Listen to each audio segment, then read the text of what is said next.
Et si on parlait de sport? Une émission produite et réalisée par l'association Et si on parlait de sport et animée par Laurent Garnier. Bienvenue dans la 154e émission de Et si on parlait de sport?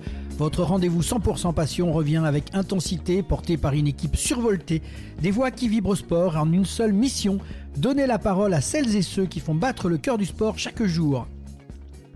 Des terrains aux vestiaires, des bénévoles aux athlètes, du sport amateur au haut niveau, ici on vit le sport de l'intérieur, là où ça transpire, ça engage et ça gagne. Un immense merci à nos partenaires Samper Connect, LG Consultant, l'agence Bel Ombra de Bruno Hamet. À nos côtés, ils jouent collectif, défendent le sport qui rassemble, qui inspire et qui construit demain. Et coup de projecteur sur la team Et si on parlait de sport, animatrice, animateur, chroniqueur, consultant, une équipe soudée, déterminée, animée par la même énergie et prête à faire vibrer chaque émission. Alors installez-vous, montez le son. C'est parti pour une nouvelle émission de Et si on parlait de sport?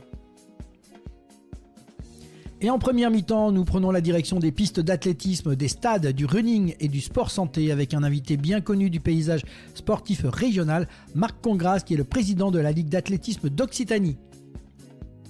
Durant cette première mi-temps, nous reviendrons sur son parcours et sur l'évolution de l'athlétisme. Aujourd'hui, à travers ses nombreuses pratiques, l'athlétisme de stade, le running, le sport santé ou encore les écoles d'athlètes pour les jeunes. Nous parlerons également du rôle de la Ligue d'Occitanie, des actions menées sur le territoire et du dynamisme des clubs régionaux. Enfin, nous reviendrons sur les grands temps forts de la saison avec notamment les finales des interclubs qui se sont déroulées ce week-end à Nîmes, Tarbes, Perpignan et Montauban. Et bien sûr, nous parlerons des championnats de France d'athlétisme qui auront lieu cet été à Albi. Et en deuxième mi-temps, nous poursuivrons notre immersion dans l'univers para-badminton avec nos invités de la Ligue Occitanie de badminton. Nous parlerons des actions concrètes mises en place sur le territoire pour développer la pratique auprès des personnes en situation de handicap, des performances des joueurs occitans au niveau national et international, mais aussi des grandes échéances à venir pour le badminton français. Nous reviendrons également sur l'héritage des Jeux paralympiques de Paris 2024, sur la dynamique exceptionnelle du para-badminton en France et sur les conseils à destination de celles et ceux qui souhaitent découvrir ce sport spectaculaire, accessible et inclusif. Et tout de suite, installez-vous confortablement, lacez les chaussures de running et place à notre première mi-temps avec Marc Congras pour parler athlétisme. Et si on parlait de sport ? Première mi-temps.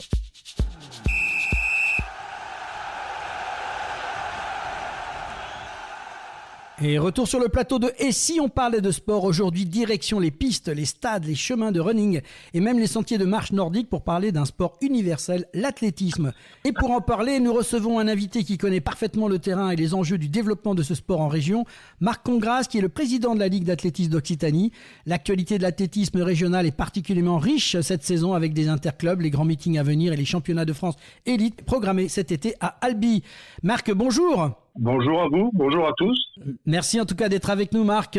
Et avant de parler de l'actualité, un petit rappel pour nos auditeurs. Quel est ton parcours dans l'athlétisme avant de devenir président de Ligue Occitanie ? Eh bien, j'ai débuté, moi, l'athlétisme sur le joli petit stade qui s'appelait le Stade universitaire de Montpellier en 1968. Piste encendrée, je le rappelle parce que c'est important.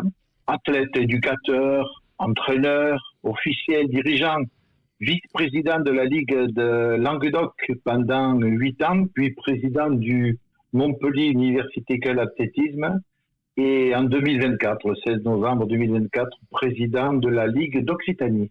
Donc tu as plongé, donc ça y est, tu t'es lancé dans des... Totalement, totalement, oui. C'est une vraie passion.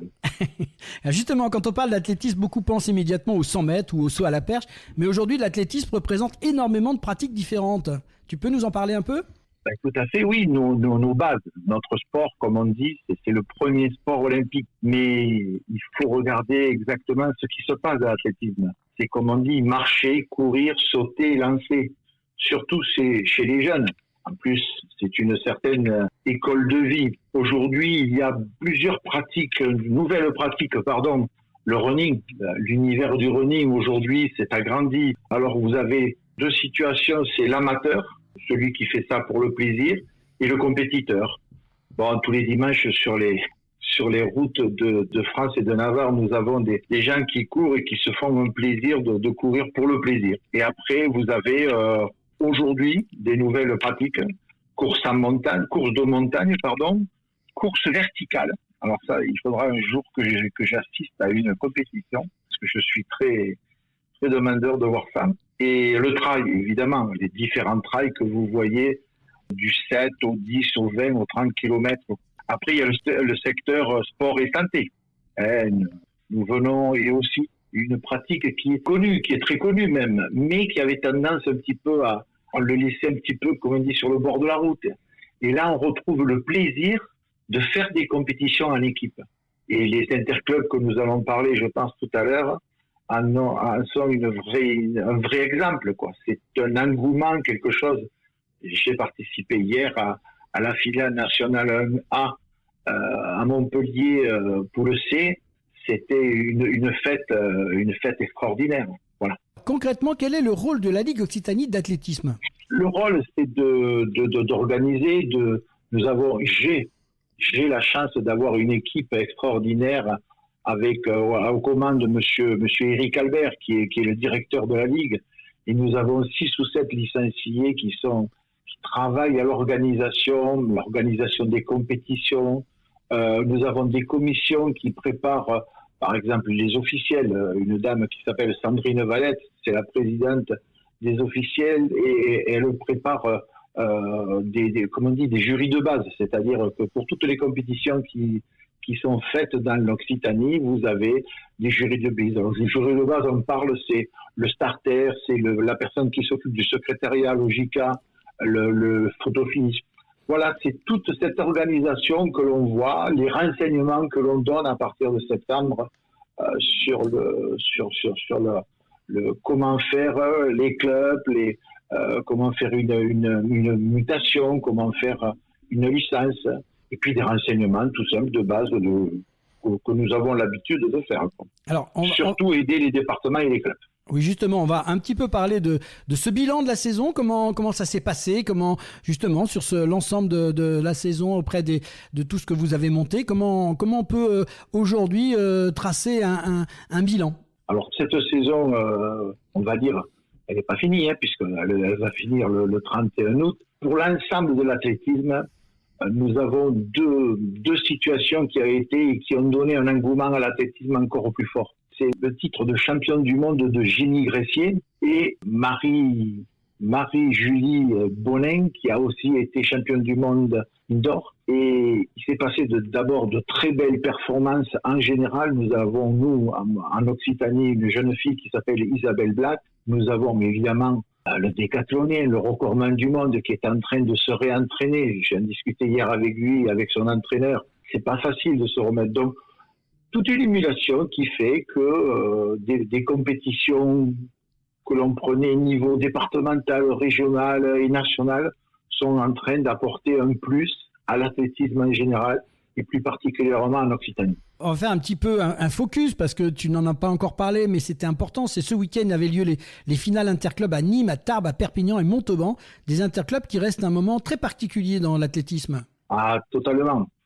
Comme je le disais tout à l'heure, ça existe depuis fort longtemps. Oui. Mais on avait tendance à mettre de côté parce que ça intéressait pas. Les clubs ont toujours été intéressés par ce côté convivial, parce que c'est vraiment un moment convivial. Hier, comme je disais tout à l'heure, j'ai assisté à un spectateur, puisque je suis le président de la Ligue, mais j'étais membre du MAM, j'étais membre du GTA, donc c'était les deux clubs qui représentaient l'Occitanie. Donc le MAM est qualifié, ça y est, pour l'élite 2 pour l'année prochaine. Le GTA a pulvérisé son record à plus de pratiquement 59 000. Mais ça a été un moment de fête, de convivialité que nous aimons voir, et c'est pour ça que je fais tous les bénévoles, les dirigeants, les officiels de l'athlétisme font ça, c'est pour voir de telles fêtes. Et le statut. Alors il y a statut, c'est deux appellations je crois, mais Stade Toulousain en fait, Stade Toulousain Université Club je crois. Et lui, il est qualifié pour les National 1A. Il va se retrouver en compétition en National 1A avec le GTA, donc pour l'année prochaine. Donc un bilan très positif et des équipes de l'UAO, de l'Athlète 632 et d'autres équipes, le Blagnac, Muret, qui ont fait de très belles compétitions. Malgré un petit problème à Nîmes, et encore, on a affaire à des bénévoles qui sont extraordinaires, parce que malheureusement, il a plu. Il y a eu un petit quart d'heure de pluie. On a été surpris et la chronométrie elle a flanché. Ah mince. Donc il a fallu se remettre aux anciennes méthodes que nous connaissons tous. C'est le chronomètre manuel, tout simplement. Voilà. Bon, ça marche quand même. Absolument. Ah oui, oui. On va parler un peu de formation, sport, santé et performance. Tu évoquais tout à l'heure plusieurs axes importants de la Ligue. Quelle action as-tu développé cette saison dans ces secteurs-là ? Alors, à la Ligue d'Occitanie, nous avons la chance d'avoir, comme j'ai dit, un bonhomme. C'est un jeune homme, en fait. Il s'appelle Jean Monny. Il prépare la formation.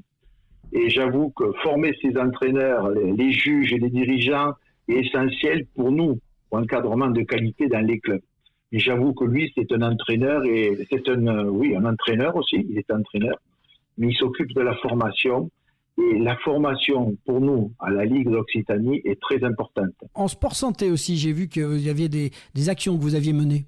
Alors, nous accompagnons les clubs. Alors, nous faisons un peu de développement dans les clubs, c'est-à-dire que nous avons une structure, comme je l'ai dit tout à l'heure, salariée, et on va dans les clubs, on fait venir, alors, ça s'appelle de l'emploi au stade. Et là, c'est un concept qui a été créé par monsieur Philippe Lamblin, l'ancien président de la fédération.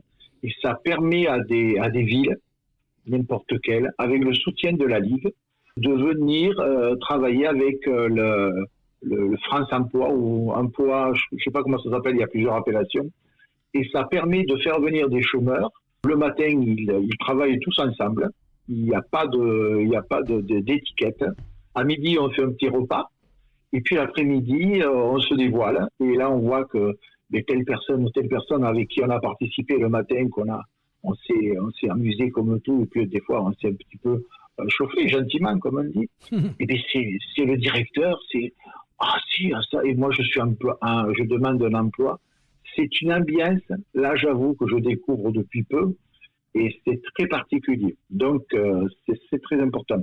Le sport santé, c'est aussi les personnes d'un troisième âge, un peu comme moi, quoi. Hein, vous voyez, là, j'ai un souci physique, pas grand-chose, mais il faut permettre à des gens comme moi et à d'autres de venir faire de l'activité physique. Les docteurs, et nous avons un monsieur dans l'Occitanie qui s'appelle Payer Guélo, c'est un ami, puisqu'on courait ensemble il y a quelques années. C'est un docteur et il s'investit énormément dans la formation de cette forme de santé. On va parler un petit peu de l'actualité qui est encore très dense dans les prochaines semaines, puisque effectivement, ça se termine que fin août, la saison. Et donc, est-ce que tu peux nous parler un peu de ces grands rendez-vous à venir ?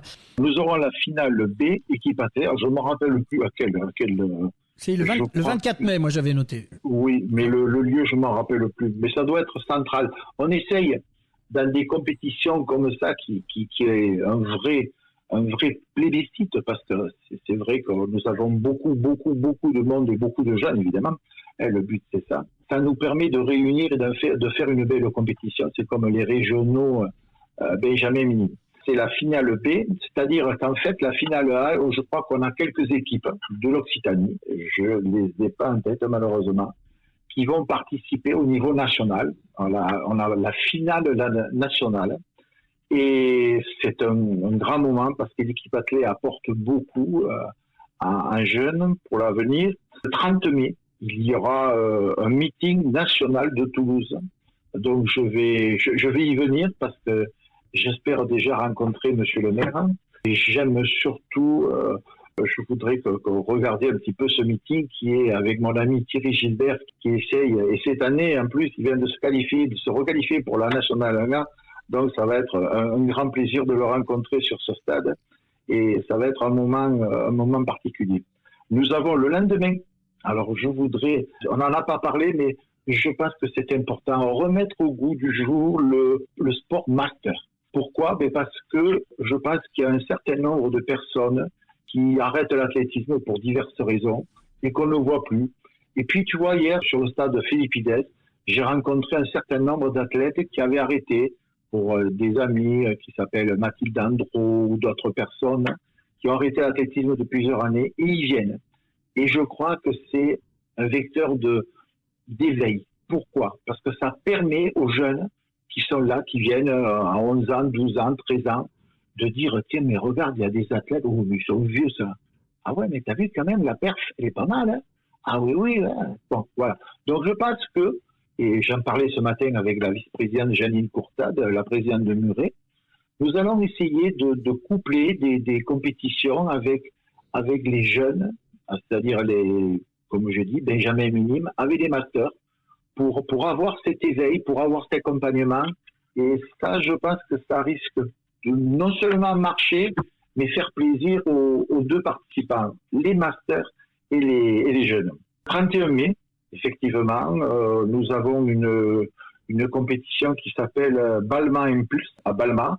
Ça va être, je pense, une belle compétition, parce que je me suis aperçu que du côté ouest, c'est-à-dire les Pyrénées, il y avait de belles organisations. Donc celle-ci est importante.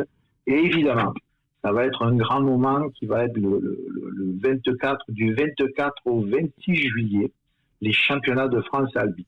Voilà, alors tu fais la liaison, elle est là, puisque le championnat de France à Albi devient presque une plateforme de l'athlétisme français. Quelques mots sur ce championnat de France, justement, la Ligue va être présente, j'imagine. Ah ben évidemment, on va être présent. On va être d'abord, la Fédération française nous demande de fournir le plus grand nombre d'officiels, avec évidemment suivi de la Fédération qui sera là.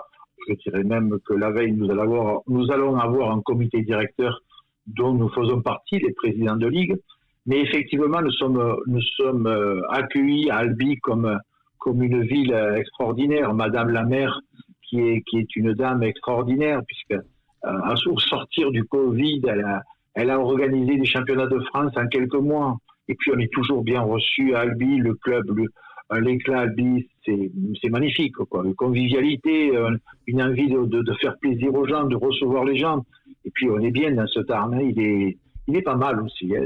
On a la chance d'avoir 13 départements qui sont fabuleux et à visiter, c'est très agréable. Alors, ce championnat de France, on va recevoir l'ensemble des athlètes de haut niveau français, au moins? Du gratin.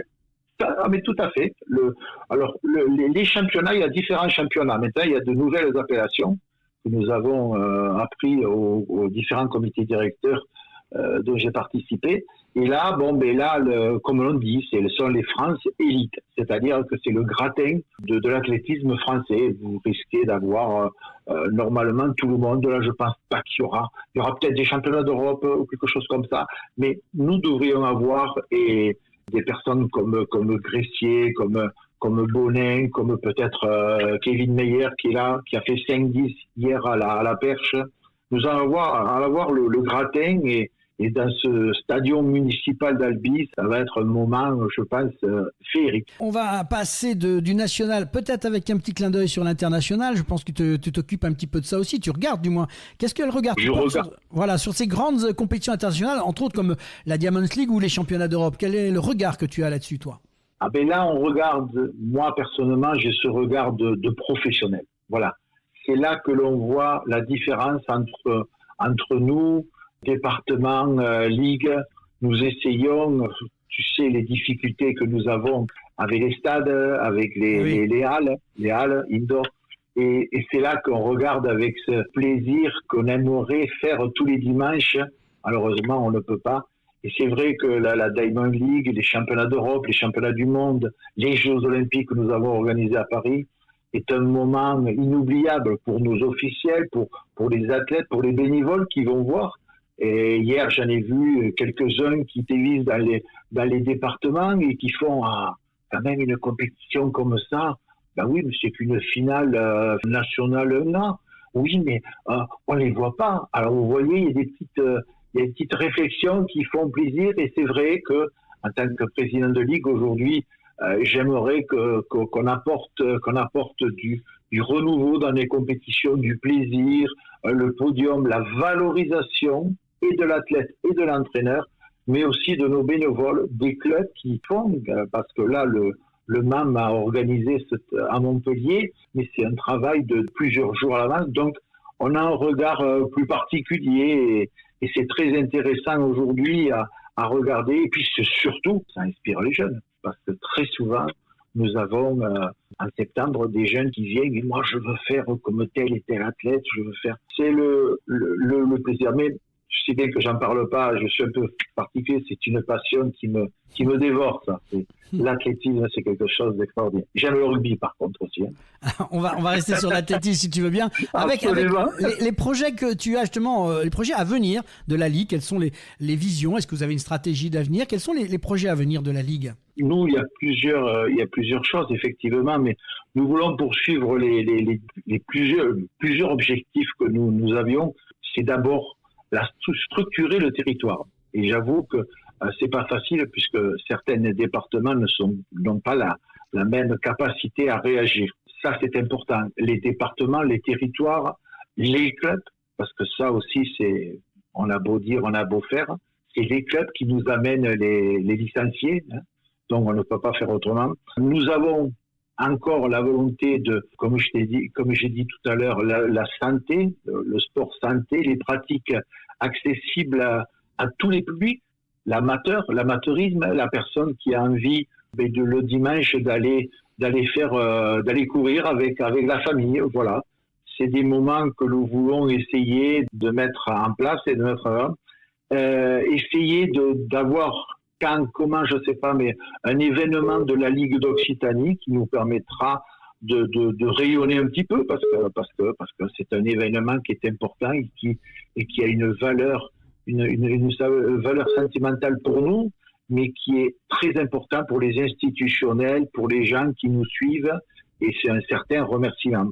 Donc voilà, compétition, les nationales, pour valoriser notre région et nos départements. On va conclure parce que je sens ta passion, je sens que tu as envie de raconter encore plein, mais il faut qu'à un moment donné on s'arrête. Un conseil important, qu'est-ce que toi, justement, avec ta passion, ton expérience, ton amour, on va dire, de l'athlétisme, quel conseil tu donnerais à un jeune ou à quelqu'un qui souhaiterait découvrir l'athlétisme ou qui n'ose pas forcément encore passer le cap? Normalement, il est vrai qu'aujourd'hui, nous avons cette chance, en France encore, dans nos écoles, de pouvoir permettre de faire ce que j'ai dit tout à l'heure, marcher, sauter, lancer, courir. Ce que je souhaite, c'est que tous ces gamins qui sont dans les écoles, à un moment ou à un autre, ils aient la chance d'avoir quelqu'un qui les accompagne sur un stade, déjà pour leur faire découvrir l'athlétisme, dans un club, aller dans un club et de se dire, écoute, voilà, tu veux essayer, mais tu peux essayer. Alors tu as des fois 1, voire 2, voire 3 essais qui te permettent de te confronter à toi-même. Il n'y a pas question de compétition, on n'est pas là pour faire de la compétition chez les gamins surtout, on fait du ludique, on fait surtout ça en amusement.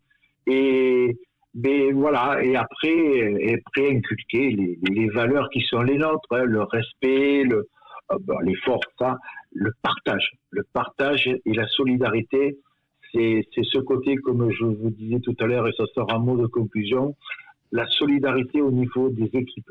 Les équipes, c'est très important parce que dans un sport comme le nôtre qui est individuel, être dans une équipe, c'est un moment se sentir seul, mais là non, pas du tout. On est dans un moment extraordinaire, on est avec des copains, des copines, des gens qui nous encouragent, qu'on connaît pas. Et c'est le moment, comme on dit, de découverte. Et là, j'avoue que je suis très content quand je vois, comme j'ai vu hier et certainement dans d'autres régions, c'est de découvrir l'athlétisme, le côté plaisir. Un immense merci Marc d'avoir partagé avec nous ta vision, les projets de la Ligue, mais aussi toute la richesse d'un sport accessible à tous, du plus jeune débutant jusqu'au haut niveau. On retiendra que l'athlétisme ne se résume pas seulement aux performances chronométriques et aux grandes compétitions internationales. C'est aussi une très belle école de la vie, un formidable outil de santé, de partage et d'épanouissement personnel, porté chaque semaine par des milliers de bénévoles, d'entraîneurs et de passionnés sur tous les terrains de la région. Merci, un grand merci à toi Marc. Merci à toi d'avoir fait cette émission parce que je pense que c'est une émission qui a de l'avenir parce que des petites choses comme ça, pouvoir parler du sport, ça fait plaisir. Ce sont pas de grandes émissions, c'est pas tout ce qu'on connaît, mais c'est des gens comme vous, on sait comme nous, bénévoles un petit peu, pas tout à fait, mais bon, mais envie avec cette passion de faire découvrir les choses et le sport en général. Et merci à toi et à toute ton équipe qui font un travail exceptionnel. Merci à vous. Merci beaucoup Marc et je te dis à bientôt et peut-être pourquoi pas à se rencontrer à Albi au championnat de France. On a bien noté qu'il y avait un championnat de France dans notre région et on essaiera de faire un petit saut si on peut accéder là-bas. Voilà. Avec grand plaisir. À bientôt Marc en tout cas. Merci. C'était Et si on parlait de sport, la première mi-temps avec Marc Congras, mi-temps. On se retrouve dans quelques instants pour la deuxième mi-temps avec Gilles Castillon, Marcel Morel, Marie Beauchaton. Ne bougez pas, retour rapide au vestiaire, on reprend notre souffle. Et si on parlait de sport, mi-temps.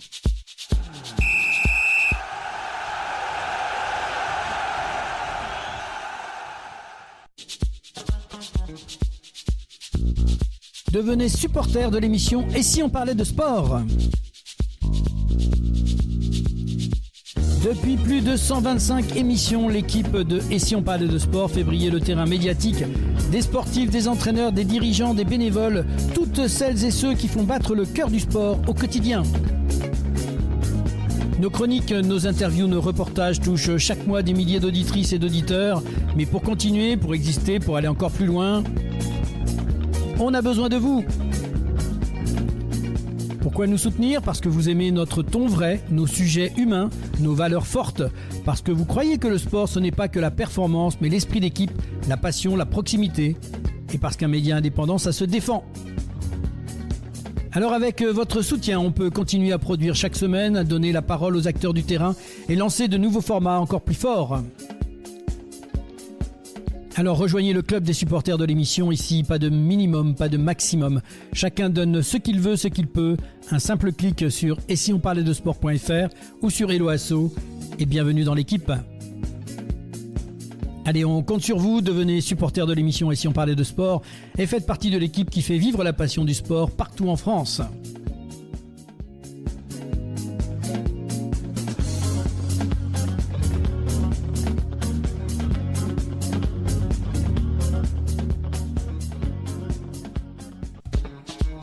Et si on parlait de sport,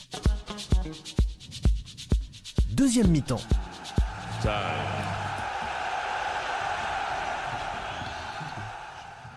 Retour sur le plateau de Et si on parlait de sport pour parler d'une discipline spectaculaire, accessible et en plein développement, le badminton et plus particulièrement le para-badminton. Depuis plusieurs années, la Ligue Occitanie de badminton mène un travail remarquable pour ouvrir encore davantage les terrains aux personnes en situation de handicap, qu'il s'agisse de handicap physique, de sport adapté ou encore de sport déficient auditif. L'Occitanie compte aujourd'hui 166 clubs et plus de 19 000 licenciés avec une telle dynamique très forte autour du para-badminton, compétition inclusive, stage, formation, développement des clubs et performances nationales et internationales. Le mouvement est lancé. Pour en parler, nous accueillons trois invités. Gilles Castillon, vice-président de la Ligue Occitanie de badminton. Marcel Morel, qui lui est responsable de la commission para-badminton de la Ligue Occitanie de badminton. Et Marie Beauchaton, qui est, elle, chargée du développement du para-badminton de la Ligue Occitanie de badminton. Bonjour à tous les trois et merci d'être avec nous. Salut. Bonjour Laurent. Bonjour. Alors, on va commencer par faire les présentations comme il se doit. C'est important pour nos auditeurs. On va commencer par notre vice-président. Gilles, avant de parler de développement de stratégie, racontez-nous un peu votre parcours dans le badminton. Alors, j'ai découvert le badminton en 1978. J'étais en lycée Déodat de Séverac à Toulouse et c'était un professeur de français qui venait de découvrir cette discipline et qui a voulu faire une animation entre midi et deux dans le cadre du lycée. Et c'est comme ça que j'ai découvert le badminton. Et j'y suis tombé donc tout jeune et je suis encore dedans. Voilà pourquoi j'ai découvert le badminton, qui est une discipline qui se joue en simple, qui était à l'époque, moi j'étais dans les moins de licenciés dans tout Midi-Pyrénées. Donc vous voyez, c'était tout début. Voilà, j'ai vu un très grand développement et moi j'ai agi en tant que bénévole, j'ai découvert plein de choses et on aura l'occasion d'en parler. Marcel, responsable de la commission para-badminton. Alors, bonjour. Qui est Marcel ? Marcel, moi je suis sportif à la base. J'ai toujours fait du sport. J'ai toujours encadré et eu des actions bénévoles, principalement dans le sport, donc bien sûr, mais aussi dans l'écologie. Et ce qui s'est passé, c'est qu'en 2017, ma fille Marilou, qui est toujours handicapée, était au lycée Rive Gauche de Toulouse.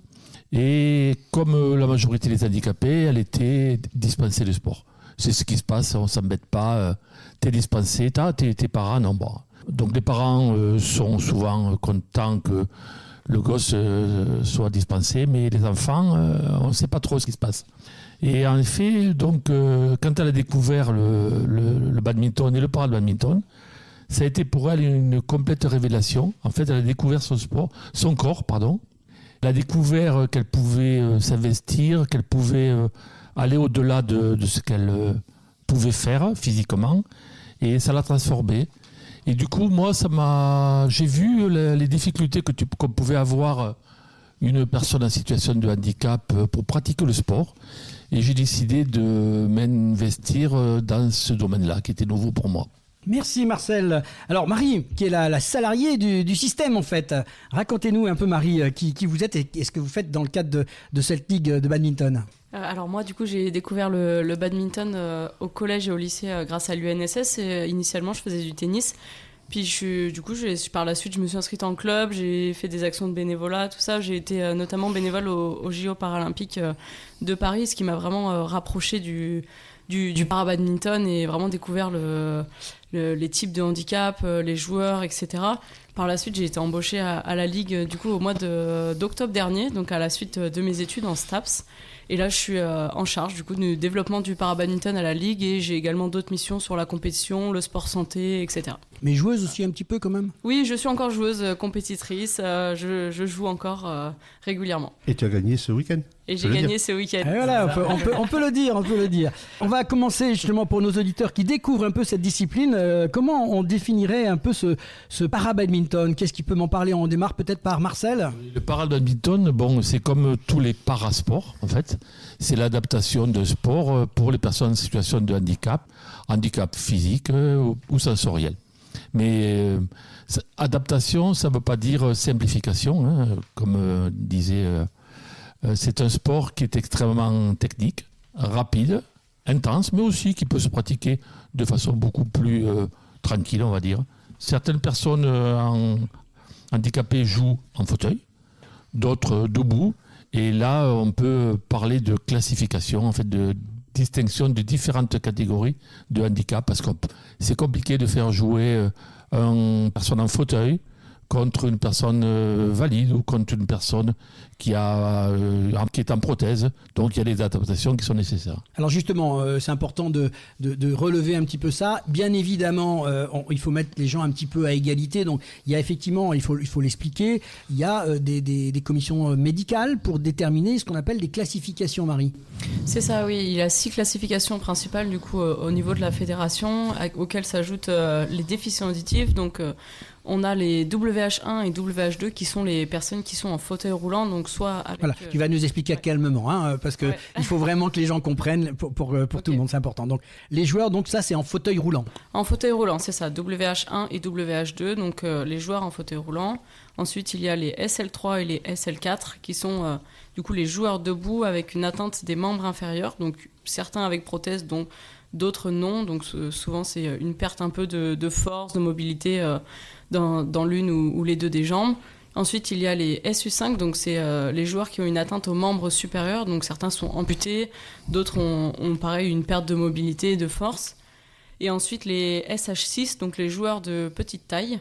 Il y a pareil des... On a un champion olympique de ça. On a un champion olympique. Super joueur qui nous a fait rêver. On l'a aimé, leur combat de finale. Moi, je garde ça en souvenir. C'était extraordinaire. Et alors, l'esprit de ces deux joueurs-là, fantastique.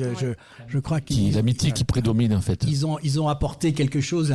Je pense que le grand public, on a poussé, on a rêvé derrière eux. C'était superbe. Pardon, je t'ai coupé, mais vraiment, j'avais cette image-là en tête. Non, mais le match était vraiment incroyable. Donc, pas de souci. Du coup, et ensuite, on a les déficients auditifs, comme j'ai dit précédemment. Et donc, ces classifications permettent vraiment d'assurer une équité sportive entre tous les joueurs. Il faut que vraiment ils puissent jouer contre des personnes qui ont à peu près le même type de handicap qu'eux, etc. Et certains clubs accueillent également des joueurs qui sont en situation de handicap psychique et mentaux, qu'on appelle également sport adapté, qui jouent de la même façon que les autres, mais juste ils ont une petite déficience au niveau mental. Mais voilà, le but c'est vraiment d'accueillir tout le monde, toutes les catégories, du plus jeune au plus âgé, aux vétérans. Alors justement, ça m'amène la question par rapport à toi, Gilles. Où est-ce qu'on en est aujourd'hui, l'Occitanie, dans ce développement du para-badminton ? Oui, je vais prendre Marcel, voilà. Je vais répondre à la place de Gilles. Il répondra mieux que moi. Là, on n'est plus au badminton, on est au rugby là. Passe la balle là. Voilà, il y a eu.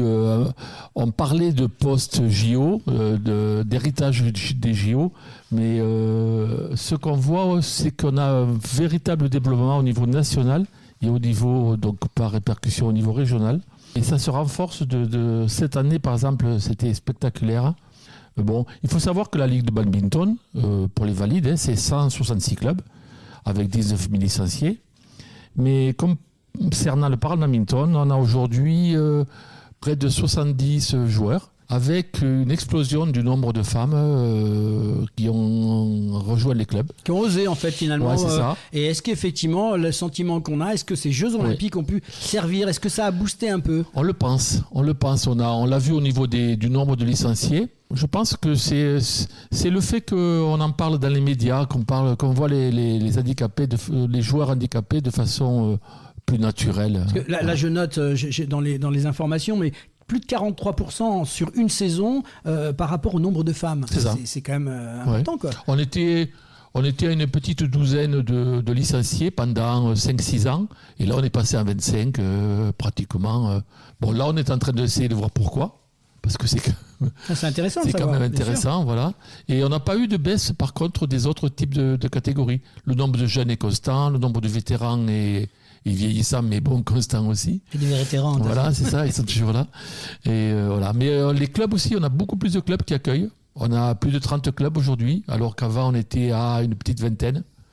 Donc, ça s'étend dans tout le territoire. On a encore des zones blanches. Mais on a de plus en plus de clubs qui accueillent des joueurs en situation de handicap dans toute l'Occitanie. Et alors, il y a un club référence en France, on va dire ? Oui, c'est manifeste. Les départements, certains sont plus engagés que d'autres dans la pratique du parasport en général. Mais quand il y a une dynamique autour d'un club, c'est sûr que d'autres joueurs vont rejoindre ce club. C'est ce qui se passait à Blagnac, en Haute-Garonne, qui a commencé avec 4-5 joueurs. Et puis, ça s'est su que Blagnac, il y avait des joueurs para, qu'il y avait des stages qui étaient organisés.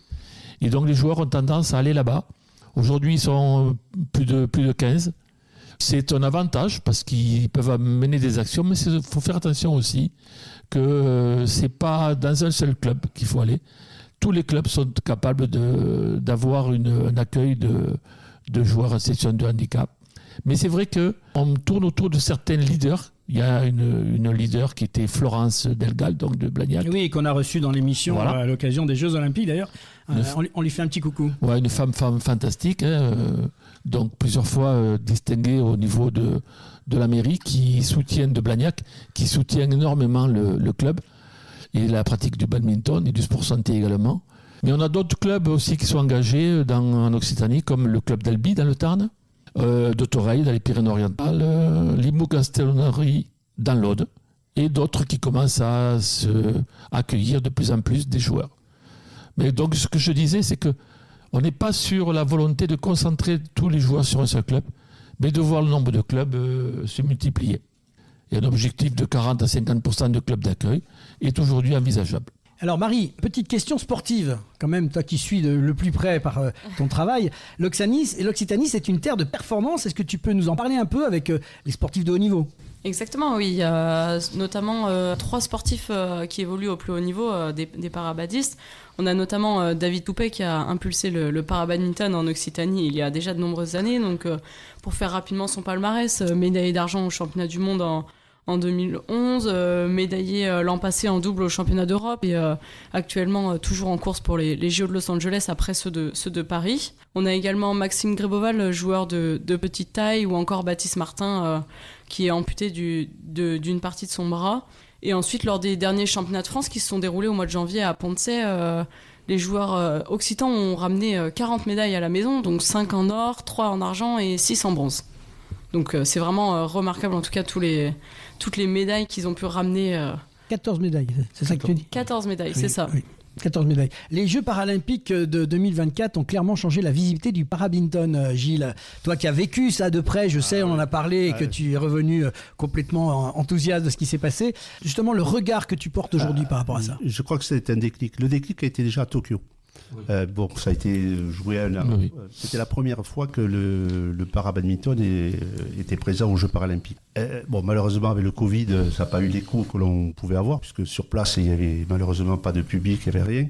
Mais ça, déjà, avec les 2 médailles qui ont été gagnées avec Lucas Mazur en or et en double mixte avec Faustine Noël, ça a déjà fait un gros déclic. Et Paris étant arrivé après derrière, ça a été, et vu l'enthousiasme qu'il y a eu autour de Paris, je l'ai vécu et j'en ai encore les frissons qui me reviennent. Non, mais on a suivi tous, c'est sûr 3 médailles, donc Lucas Mazur a récidivé, il a encore médaille d'or. Il n'a fait que médaille de bronze avec Faustine en double mixte. Mais il y a eu bien sûr l'événement. Cette finale extraordinaire. 4 millions de téléspectateurs un lundi.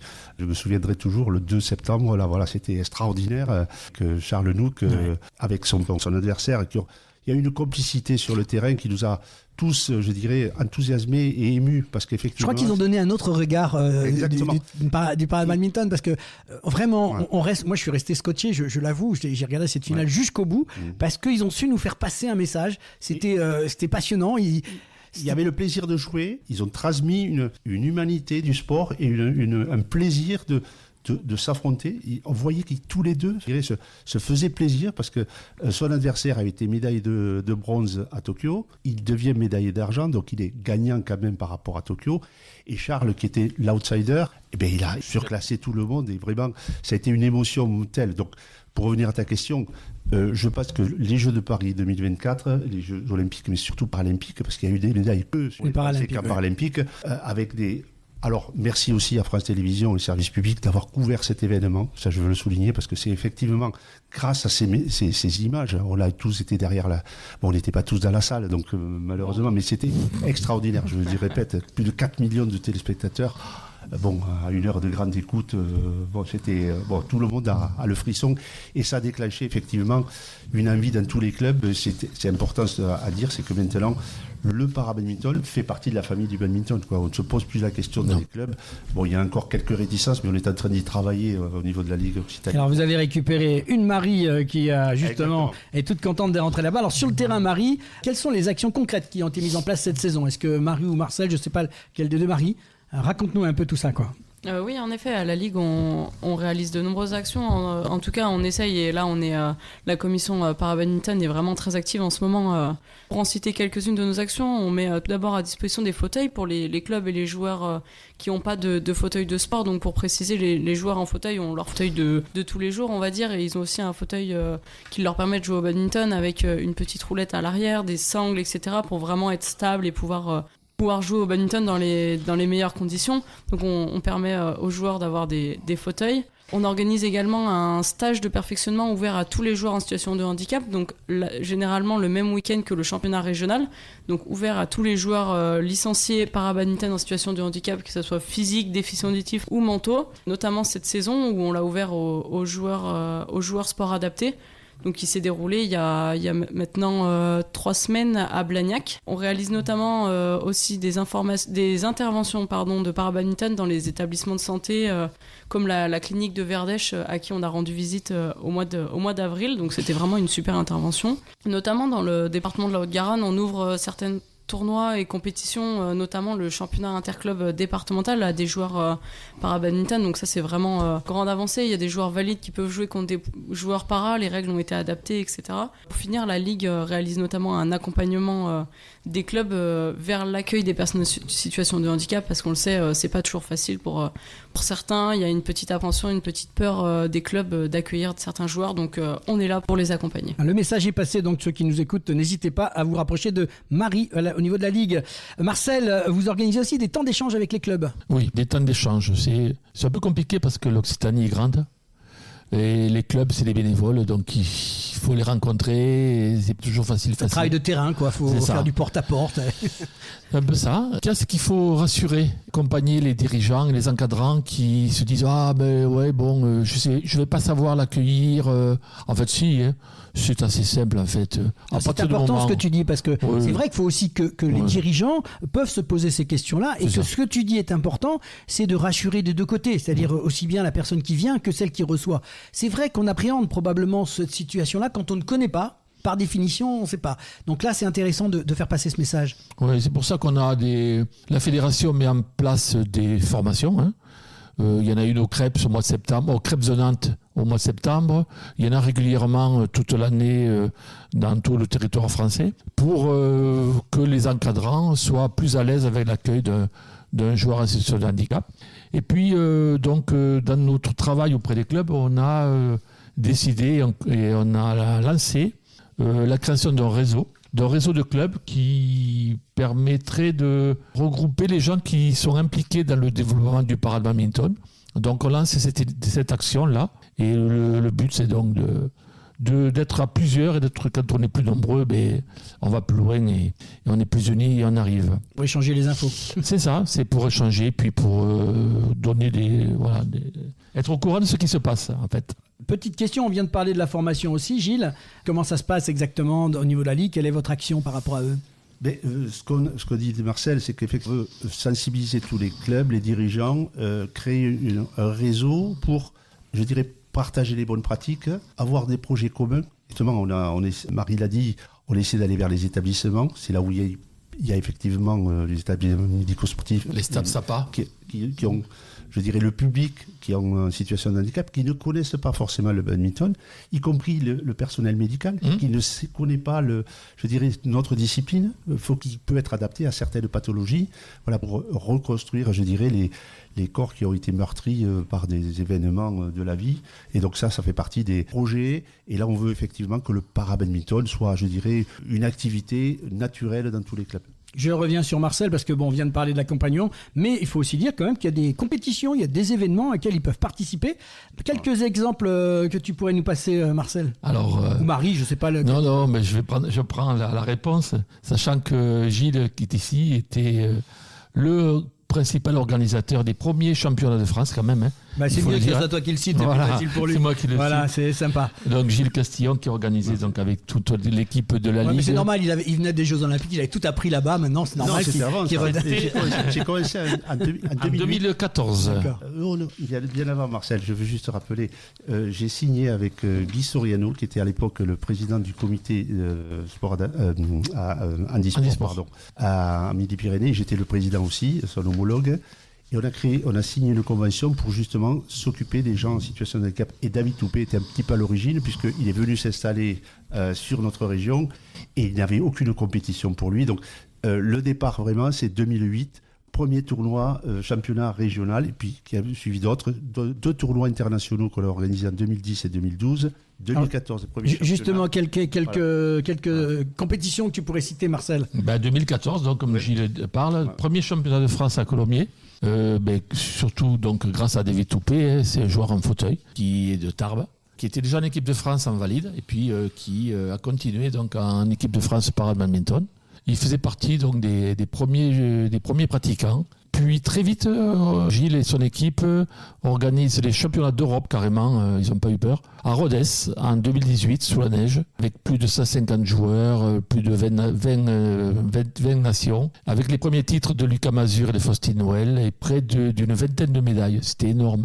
Et enfin, les derniers championnats de France en janvier 2023, organisés conjointement par les clubs de Saint-Orens et de Blagnac, et à noter l'implication dans ces manifestations des élèves des collèges avoisinants qui sont tout heureux de participer à des manifestations sportives, de découvrir le sport, les handicapés, et c'est toujours des grands moments. Voilà. Et je juste voulais rajouter le rôle majeur qu'occupent les municipalités, les mairies et les équipes communales et surtout les bénévoles. Les bénévoles. Ne les oublions pas, on en a besoin. Ce sont des manifestations gratuites et sans eux, il n'y aurait rien. Je peux juste dire un petit complément, si tu permets, pour mettre les femmes à l'honneur, parce que l'Occitanie a toujours été une terre de championnes. On a parlé de Florence, d'Elgal, mais en fauteuil femme, les femmes occitanes ont trusté tous les titres de championnat de France, de Pamela Mas, de Emmanuel Haute de Tarbes, puis Marie-Lou Morel, toutes les trois qui sont multiples championnes de France, toutes les trois investies à l'international. Et puis mettre aussi les jeunes à l'honneur, car le badminton, c'est l'un des sports les plus pratiqués dans les collèges et dans les lycées. Cela grâce beaucoup à l'UNSS, particulièrement par l'UNSS Sport Partagé, où tu peux trouver des équipes qui sont constituées par 2 jeunes valides, 2 jeunes en situation de handicap et un jeune arbitre. Voilà, donc c'est cet esprit que l'Occitanie, la Ligue et les clubs poursuivre et qu'on continue à accueillir de grands rendez-vous.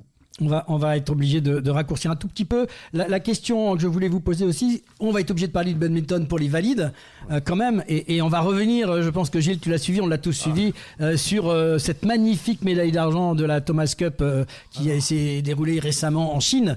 Un petit mot quand même sur le badminton. Non, pas en Chine, c'était en Seine, en Danemark. Pardon, Danemark. Ouais. Est-ce que tu peux nous en parler? Juste quelques mots pour juste montrer l'importance et je dirais l'exceptionnelle victoire de l'équipe de France. La Thomas Cup, c'était la 33e édition, à l'exception d'une seule fois. Depuis la 33e édition, c'est le Danemark qui a gagné en 2016. Sinon, c'est toujours un pays asiatique qui a gagné. Et le Danemark a été 5 fois finaliste. La France est arrivée donc cette fois-ci 2e sur cette victoire en gagnant le Japon, l'Indonésie, etc. Ouais. Ils ont perdu en finale contre la Chine, qui en est à 12 titres maintenant, qui est la 2e, parce que les Indonésiens ont gagné 14 fois, les Chinois 12 fois, la Malaisie 5 fois, l'Inde et le Japon 1 fois et le Danemark 1 fois. Donc on voit, je dirais, l'importance et l'exploit qu'a pu réaliser l'équipe de France homme. Alors la Thomas Cup, c'est un championnat du monde par équipe. Il existe en même temps dans la Uber Cup, qui est le championnat du monde par équipe femme, et la Suriname Cup, qui est l'équipe en alternance, parce que c'est tous les 2 ans, la Thomas Cup et la Uber Cup pour les femmes.